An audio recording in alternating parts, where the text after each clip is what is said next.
la notion du libre arbitre. Alors, qu'est-ce que le libre arbitre?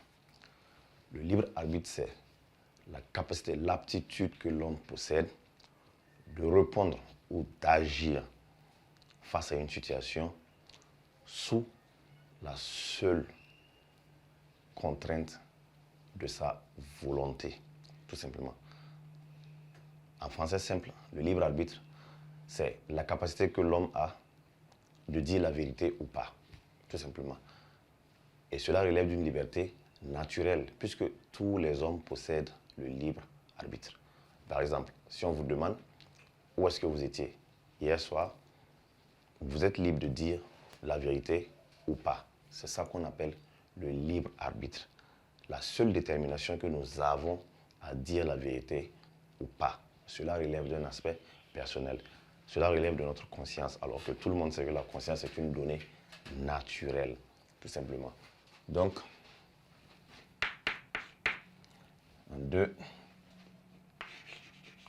la notion du libre arbitre.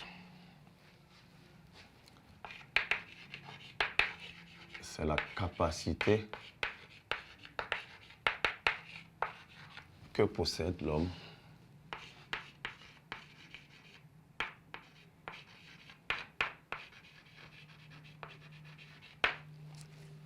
à s'auto-déterminer.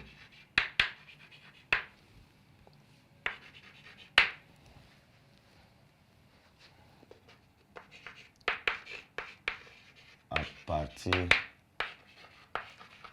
de sa propre volonté. Dit autrement,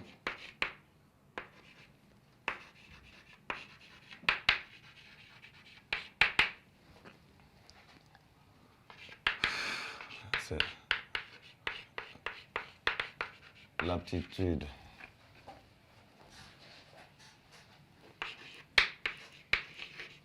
d'agir ou de penser selon son bon vouloir.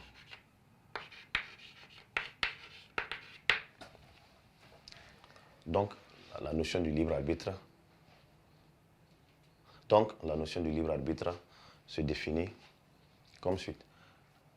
La simple capacité que possède l'homme à s'autodéterminer à partir de sa propre volonté. Autrement dit, c'est pouvoir faire ce que tu veux.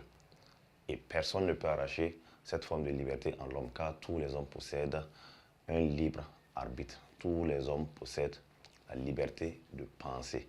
Et tout à l'heure, je disais que c'était relatif à la liberté naturelle, parce que c'est comme un droit naturel en réalité, de pouvoir s'autodéterminer soi-même. Donc, pour résumer ce qu'on a écrit, la notion du libre arbitre, c'est la capacité que possède l'homme à s'auto-déterminer à partir de sa propre volonté. Dit autrement, l'aptitude d'agir ou de penser selon son bon vouloir. Maintenant, nous allons passer au petit droit où nous allons expliquer la conception sartrienne.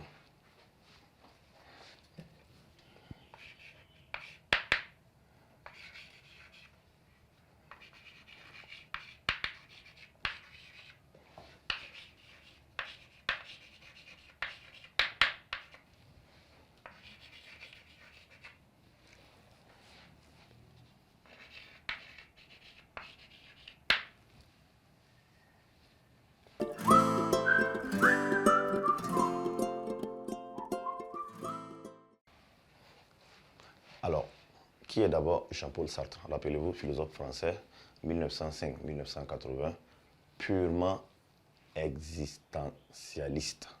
Qu'est-ce qu'un existentialiste?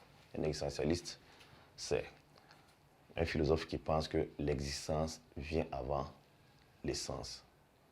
On existe d'abord et on décide de faire ensuite ce que l'on veut. Ou on décide d'être ensuite ce qu'on veut être, tout simplement. Donc, la notion de la liberté, selon Sartre, elle est simple. L'existence précède l'essence. Ça veut dire que l'homme vient au monde d'abord et ensuite il s'autodétermine. Il décide d'être ce qu'il veut être. Donc, pour Sartre, la liberté, en réalité, est une donnée naturelle en l'homme. Tout simplement parce qu'il a une conscience et parce qu'il sait ce qu'il fait. Sartre conçoit mal l'idée d'un Dieu en train de concevoir l'homme et le devenir de l'homme. Sartre pense que la liberté de l'homme se manifeste justement à travers ses actions qu'il pose. L'homme est un être libre, selon Sartre. L'homme est ce qu'il se fait. Donc, Sartre pense que la liberté même représente l'essence même de l'homme, la valeur même de l'homme. Car grâce à cette liberté, l'homme s'autodétermine à agir de son propre chef. Donc, en 3, la liberté selon Sartre.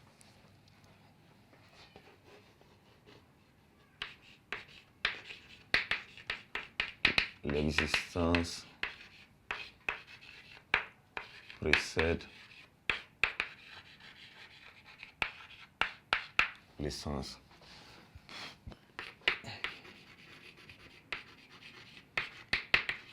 L'homme vient au monde d'abord,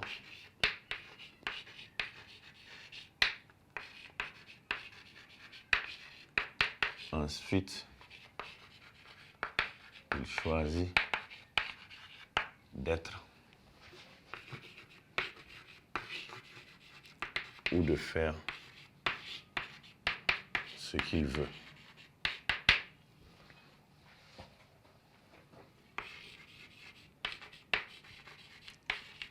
La liberté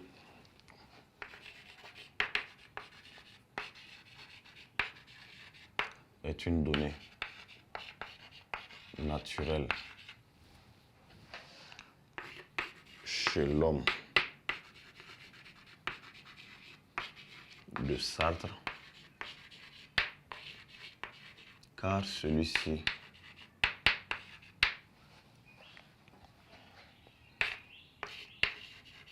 peut s'auto-déterminer.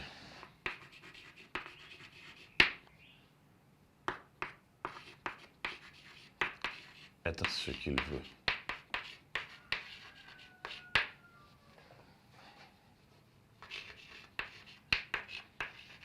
Car il est conscience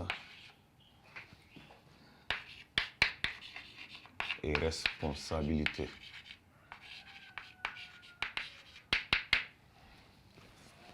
Donc, en résumé, voici les 3 concepts de la liberté. D'abord, premièrement, la liberté comme acceptation de la nécessité. Autrement dit, la liberté stoïcienne. C'est le simple fait d'accepter tout ce qui nous arrive sans résistance. Obéir à l'organisation de la nature, d'où l'homme en est qu'un simple élément.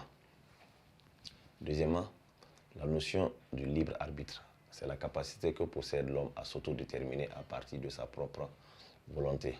Dit autrement, c'est l'aptitude d'agir ou de penser selon son bon vouloir. Et troisièmement, la liberté selon Sartre, l'existence précède l'essence. L'homme vient au monde d'abord, ensuite il choisit d'être ou de faire ce qu'il veut. La liberté est une donnée naturelle chez l'homme de Sartre, car celui-ci peut s'autodéterminer, être ce qu'il veut, car il est conscience et liberté. Maintenant, nous allons passer au grand 3, où nous allons étudier la liberté dans la société.